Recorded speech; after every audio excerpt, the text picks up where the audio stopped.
action, let's go. trouble 찾으러. Assalamualaikum warahmatullahi wabarakatuh. Halo di sana, perkenalkan kami dari Sekolah Mantap Juta Pondok Tengah. Kami berasal dari kelas 11 IPA 1, yang dimana kami diberikan tugas untuk menjelaskan tentang sistem sirkulasi darah. Kami dari kelompok 3, yaitu guru pembimbingnya Ibu Juliani Syafitri. Terdiri dari 5 orang, yaitu pertama saya sendiri bernama Miftahudin Setanggam. Nama saya yaitu Naulina Inggolan. Perkenalkan, nama saya Anggun Najila. Saya Asila Simanjunta. Perkenalkan, nama saya Nur Ahmad Nasution. Temanya yaitu tentang sistem sirkulasi darah ataupun sistem peredaran darah. Tahukah kalian apa itu fungsi sistem peredaran darah? Sistem peredaran darah itu berfungsi untuk mengantarkan oksigen, nutrisi, serta hormon ke seluruh tubuh ataupun sel lainnya. Selain itu juga memiliki fungsi yang dimana itu mengalirkan sisa proses metabolisme berupa karbon dioksida dan juga dialirkan melalui paru-paru dan jantung supaya tetap stabil tubuh kita.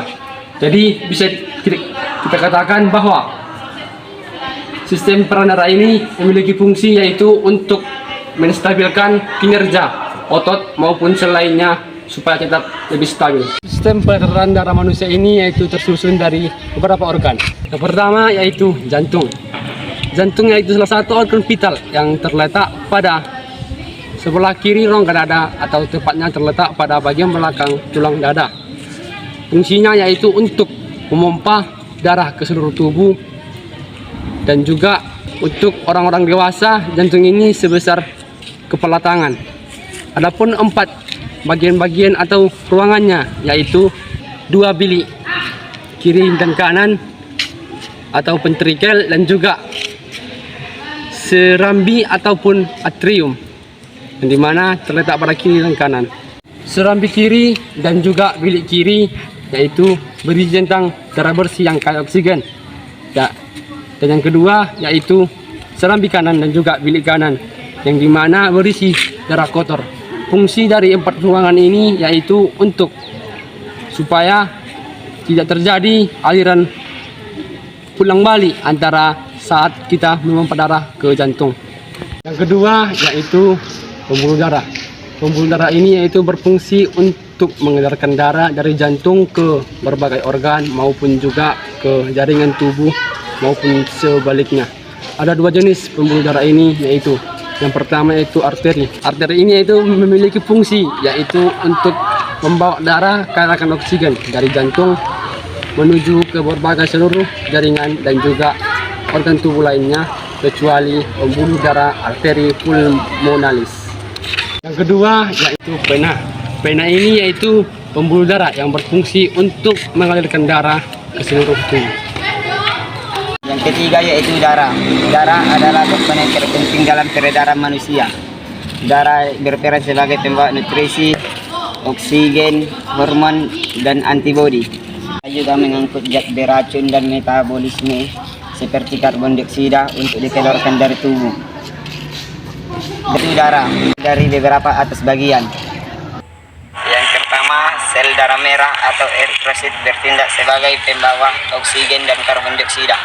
Yang kedua yaitu sel darah putih atau leukosit. Sel darah putih berfungsi untuk mendeteksi benda asing yang berbahaya seperti zat beracun dan kuman untuk melawan dari berbagai penyakit.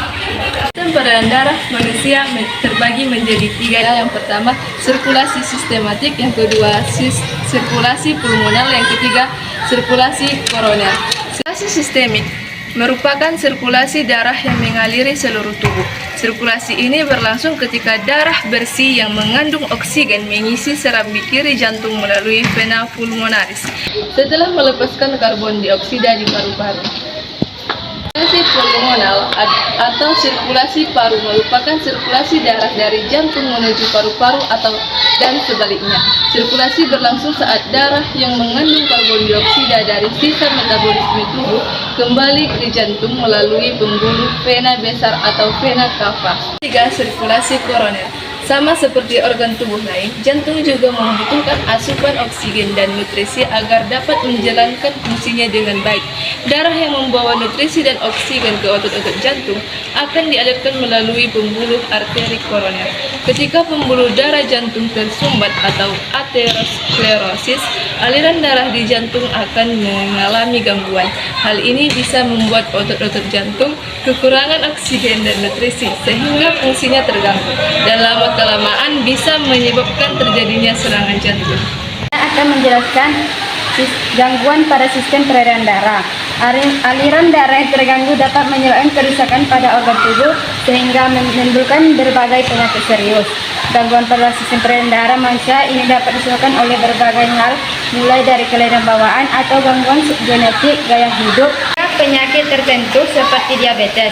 Berikut ini adalah berbagai macam gangguan atau penyakit yang dapat terjadi pada sistem peredaran darah.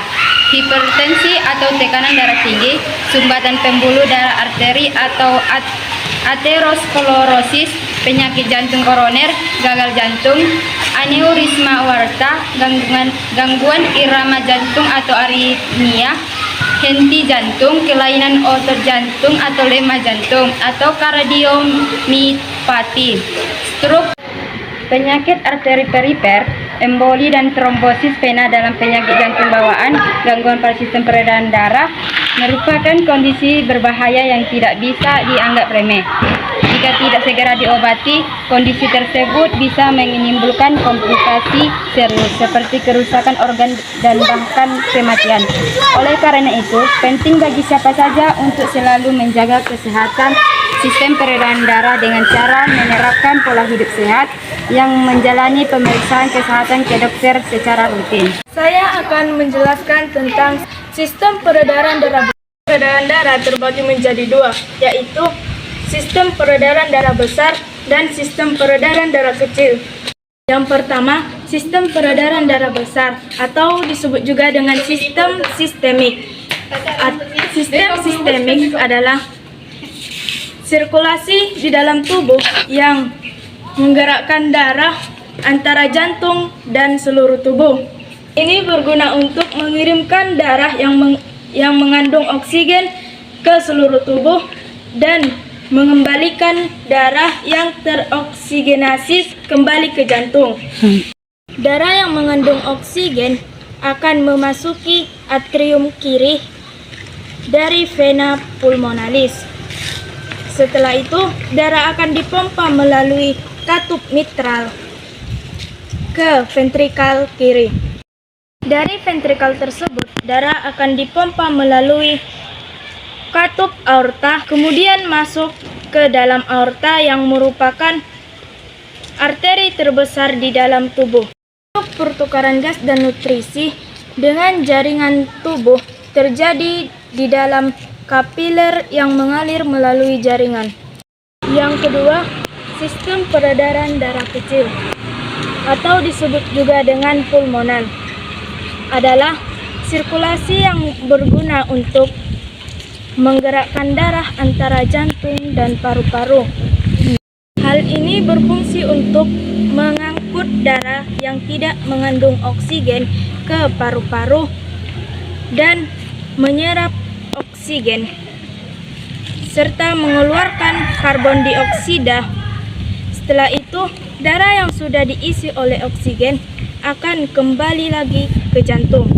Di paru-paru, darah mengalir melalui kapiler diafeoli yang merupakan tempat terjadinya pertukaran gas untuk menghilangkan karbon dioksida dan menambahkan oksigen ke darah.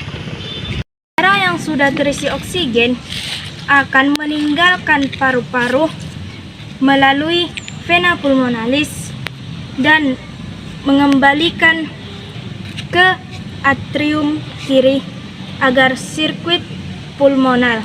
Saat sirkuit pulmonal berakhir, maka disitulah sirkuit sistemik dimulai.